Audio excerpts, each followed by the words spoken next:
Hello नमस्कार दोस्तों, आप सभी का स्वागत है यूट्यूब कैंडल के नए वीडियो में। और जो हम बात करेंगे एकोमोडेशन और डिस्ट्रीब्यूशन फीस क्या होते हैं मार्केट के अंदर और इनको हम कैसे ट्रेड कर सकते हैं और इनको पहचाना कैसे जा सकता है कि ये एकोमोडेशन फ़ीस है या फिर डिस्ट्रीब्यूशन फ़ीस है। सबसे पहले मार्केट स्ट्रक्चर की जब हम पिछले वीडियो में बात कर रहे थे कि मार्केट में अगर अप ट्रेंड है तो कभी भी मार्केट एक स्ट्रेट फॉरवर्ड मूव नहीं करता, कुछ इस प्रकार से मूव करता है मार्केट अप मूवमेंट, और या फिर डाउन मूवमेंट में होता है तो स्ट्रेट फॉरवर्ड डाउन मूवमेंट नहीं करता। डाउन पेमेंट के लिए भी कुछ इस फॉर्मेट में मार्केट नीचे की ओर आता है। तो अब मार्केट में कुछ स्ट्रक्चर फॉर्म होते हैं, उन स्ट्रक्चर्स के बारे में अगर आज हम जानकारी करेंगे कि इस स्ट्रक्चर में से डिस्ट्रीब्यूशन का स्ट्रक्चर कैसे होता है और एकोमोडेशन का स्ट्रक्चर कैसे होता है और इन स्ट्रक्चर को हम कैसे ट्रेड कर सकते हैं। चलिए सबसे पहले हम बात करते हैं कि एकोमोडेशन होता क्या है और एकोमोडेशन का फॉर्मेशन क्यों होता है। एकोमोडेशन के फॉर्मेशन के लिए देखिए एक सिंपल सा चीज़ होती है कि एकोमोडेशन का जो फॉर्मेशन होता है वो होता है कि लिक्विडिटी ग्रैब करने के लिए। एकोमोडेशन का फॉर्मेशन होता है लिक्विडिटी ग्रैब करने के लिए। और एकोमोडेशन का फॉर्मेट कब कहाँ पर होता है, देखिए जैसे मान लीजिए कि मार्केट एक ट्रेंड में आ रहा है, डाउन ट्रेंड में आ रहा है और मार्केट ने क्या करा, यहाँ पर एक इस प्रकार से मार्केट एक रेंज में ट्रेड करता है, इस प्रकार से एक ट्रेड करता है तो ये एक जोन बन जाता है जिसे हम बोलते हैं रेंज जोन। अब इसे हम कैसे पहचानेंगे कि ये एकोमोडेशन है या डिस्ट्रीब्यूशन है। इसको पहचानने के लिए एक तो है सिंपल सा कि हम ब्रेकआउट, अगर अप मूवमेंट में जाता है ब्रेकआउट, जैसे हम समझ लेंगे कि यहाँ पर एकोमोडेशन हुआ है।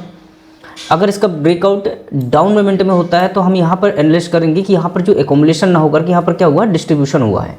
यहाँ पर जितना भी ये लोगों ने ट्रेड करा है वो डिस्ट्रीब्यूट करा हुआ है। और एक सिंपल सी बात है कि कई लोगों को भी एक्चुअली में ये वर्ड समझ में नहीं आ रहा होगा कि एकोमोडेशन क्या होता है और डिस्ट्रीब्यूशन क्या होता है।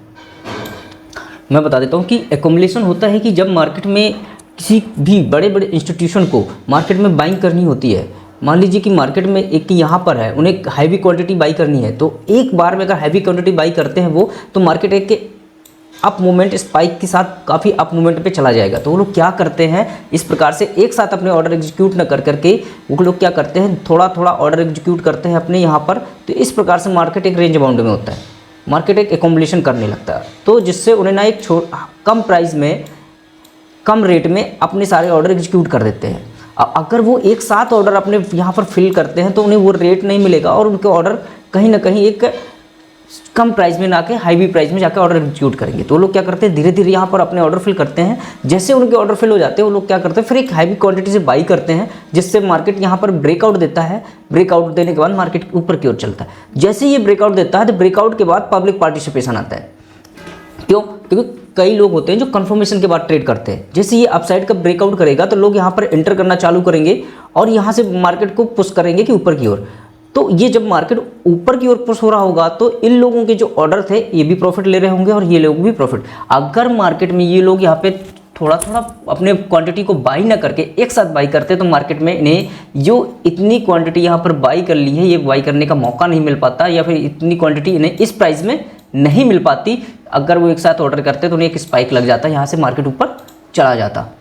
अब मार्केट में अब एक ये एकोमोडेशन का जो फेज़ हुआ, अब एकोमोडेशन का फेज़ जैसे यहाँ पे कंप्लीट हो रहा। अब एकोमोडेशन के फेज़ को हम कैसे पहचानेंगे कि एक एकोमोडेशन का फेज़ है। सबसे पहले कि एकोमोडेशन का जो फेज़ आता है एक डाउन ट्रेंड के बाद आता है, ठीक। और डाउन ट्रेंड के एक हैवी डाउन ट्रेंड के बाद एकोमोडेशन का फेज़ आता है। और एकोमोडेशन का जो फेज़ होगा वो कम से कम यहाँ पर 8 से 10 कैंडल बननी चाहिए। कितनी कैंडल? 8 से 10, 8 to 10 अगर कैंडल यहाँ पर बनती हैं तो वही हम इसे कंसोलिडेट करेंगे कि ये यहाँ पर एकोमुलेट करता है। क्यों? क्योंकि एक या दो कैंडल में यहाँ पर जो बड़े इंस्टीट्यूशन बायर हैं या बड़े बड़े जो प्लेयर हैं वो यहाँ पर अपनी एक या दो कैंडल में सारी क्वांटिटी बाई नहीं कर सकते। उनके इतने ऑर्डर फ्लो होते हैं तो 8 से 10 कैंडल होनी चाहिए। अगर आप D1 टाइम फ्रेम में जाते हो तो कम से कम एक हफ्ते का 5 कैंडल तो होनी चाहिए कि एक हफ्ते का एकोमोडेशन होना चाहिए यहाँ पर। अब कई बार ये एकोमोडेशन काफ़ी लंबा 1-2 हफ्ते का भी चला जाता है। और मेनली जो ट्रेडर होते हैं वो क्या करते हैं कि यहाँ इसके ब्रेकआउट के बाद यहाँ पर अपनी एंट्री करते हैं, या फिर कुछ लोग ब्रेकआउट के बाद इसे ये लेवल रिटेस्ट होता है यहाँ पर एंट्री करते हैं। तो दोनों एंट्री वैलिड हैं, आप किसी प्रकार से भी यहाँ पर एंट्री कर सकते हो। लेकिन हम अंदर जो हो रहा है इसको कैसे पहचान सकते हैं कि ये एकोमोडेशन है जिसका अपसाइड ही ब्रेकआउट होगा। इसके लिए ना आपको कुछ इंडिकेटर्स की जरूरत पड़ेगी। जैसे मैं यूज करता हूँ वॉल्यूम इंडिकेटर। अब वॉल्यूम इंडिकेटर से हम कैसे आइडेंटिफाई कर सकते हैं कि यहाँ पर अप साइड मूवमेंट होगा या फिर डाउन साइड मूवमेंट होगा। इसके लिए ना जो हम लोग की पेड क्लासेस है वहाँ पर जब अपन इंडिकेटर वॉल्यूम इंडिकेटर की बात करेंगे तब मैं आपको ये सारी चीज़ें डिस्कस करूँगा कि यहाँ पर हम कैसे आइडेंटिफाई कर सकते हैं कि इसका ब्रेकआउट जो होने वाला है अप साइड होगा या फिर डाउन साइड होगा। ऐसा ही कुछ सिनेरियो बनता है जब मार्केट में एक डिस्ट्रीब्यूशन का फेज आता है, मार्केट एक अप साइड में जाता है, अप साइड में जाने के बाद मार्केट कुछ ऐसे ही रेंज बाउंड में घूमने लगता है, एक रेंज के अंदर मार्केट पूरा हो जाता है। और यहाँ पर जो भी ऑर्डर है, अब यहाँ पर क्या करते हैं कि जो भी ऑर्डर है इनके बड़े बड़े इंस्टीट्यूशन और एफआई ने जो भी ऑर्डर यहाँ पे बाई करा, यहाँ पे बाई करा, यहाँ से यहाँ तक बाई करा, क्या करेंगे सबसे पहले ना जो भी ऑर्डर इनके हैं बाइंग के वो यहाँ पर पहले उन्हें स्क्वायर ऑफ करेंगे, पहले उनको क्लोज करेंगे। अगर वो यहाँ पर अपने सारे ऑर्डर एक साथ क्लोज कर देते हैं तो उनको ऑर्डर में जो एक ये रेट मिलेगा ये रेट नहीं मिलेगा, मार्केट हो सकता है पुश होकर के यहाँ पर उनके सारे ऑर्डर क्लोज हों। तो वो कभी भी ऐसा नहीं करते, वो क्या करते हैं पहले यहाँ पर धीरे धीरे अपने ऑर्डर क्लोज करते हैं, धीरे धीरे अपने ऑर्डर क्लोज करते हैं। इसके बाद क्लोज होने के बाद फिर वो अपनी जितनी भी क्वांटिटी है उनकी, इसके बाद क्लोज करने के बाद फिर यहाँ पे वो अपनी शॉर्ट पोजीशन बनाते हैं, मतलब बाई की पोजीशन क्लोज करके फिर शॉर्ट की पोजीशन बनाते हैं। जिसके बाद यहाँ पे जो डिस्ट्रीब्यूशन का फेस है लंबा चलता है और इसके बाद एक जब उनकी पोजीशन बन जाती है एक ब्रेकआउट देने के बाद मार्केट कुछ ऐसे फॉल कर जाता है। तो ये सारी चीज़ें हम कैसे आइडेंटिफाई करेंगे, इसके लिए हम वॉल्यूम इंडिकेटर यूज कर सकते हैं, आरएसआई इंडिकेटर यूज कर सकते हैं।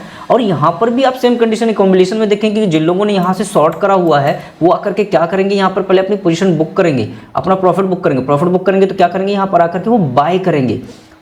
और एक सिंपल सी बात समझिए, अगर यहाँ पर वो एक साथ अपनी लाखों क्वांटिटी सेल कर देते हैं तो कहीं ना कहीं मार्केट नीचे पुश करेगा, हो सकता है उन्हें वो बायर ना मिले और जिससे उनकी क्वांटिटी जो यहाँ पर जिस रेट पे क्लोज हो सकती थी प्रॉफिट बुक कर सकते वो प्रॉफिट उन्हें ना मिले।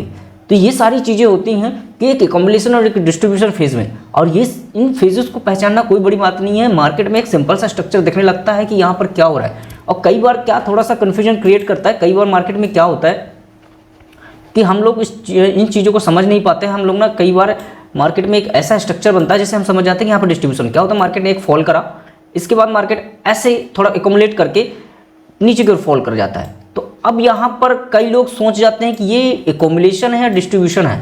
अब देखिए इसे हम ना एक ड्रॉप, ये फिर इसके बाद ये बेस बना फिर ड्रॉप, मतलब इसे हम ड्रॉप बेस ड्रॉप बोल सकते हैं। लेकिन यहाँ पर एकमुलेशन है कि डिस्ट्रीब्यूशन, ये कैसे हम आइडेंटिफाई करेंगे, या तो हम ब्रेकआउट ट्रेडिंग करें जिससे हमें पता चल जाएगा मार्केट ने डाउन साइड ब्रेक करा है तो इसका जो टारगेट होगा जितना बड़ा फॉल था इसके बाद नीचे उसी का 78% कंसोलिडेट करेगा। तो हम या फिर हम इसे इंडिकेटर वॉल्यूम इंडिकेटर या आरएसआई इंडिकेटर के साथ आइडेंटिफाई कर सकते हैं कि इसका जो ब्रेकआउट है वो डाउन साइड हो सकता है या अप साइड हो सकता है। ऐसे ही जब मार्केट एक बुल रन में होता है, बुल रन के बाद एक थोड़ा सा वेस बना करके फिर उबल जाता है, तो इसे हम बोलते हैं रैली वेस रैली। तो इसी को हम ब्रेकआउट स्ट्रक्चर से भी ट्रेड कर सकते हैं और यहाँ पर आइडेंटिफाई कर सकते हैं इंडिकेटर के माध्यम से। तो ये सारी चीज़ें कैसे हम काम करेंगे, जिसे कैसे हम ट्रेड कर सकते हैं, तो सिंपल सा फंडा है कि जैसे ब्रेकआउट हो तो आप यहाँ पे एंटर करें और यहाँ का एसएल दें और इसे ट्रेड करें।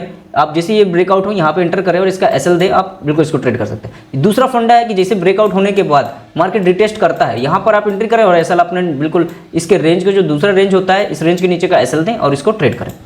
ठीक है, तो ये सारी चीज़ें हैं। और हम लोग के जो कोर्सेस हैं, अगर आप इनका डीपली एनालिसिस चाहते हैं कि कैसे हम इनको ट्रेड कर सकते हैं, कैसे पहचान सकते हैं, तो आप हम लोगों के टेलीग्राम चैनल ये के माध्यम से आप हमसे जुड़ सकते हैं। आप सारी चीज़ें आप ऑनलाइन क्लासेस अटेंड कीजिए, सारी चीज़ें आपको क्लियर होंगी। ठीक है दोस्तों, अगर ये वीडियो अच्छा लगा हो तो अपने दोस्तों के साथ शेयर करें। धन्यवाद दोस्तों।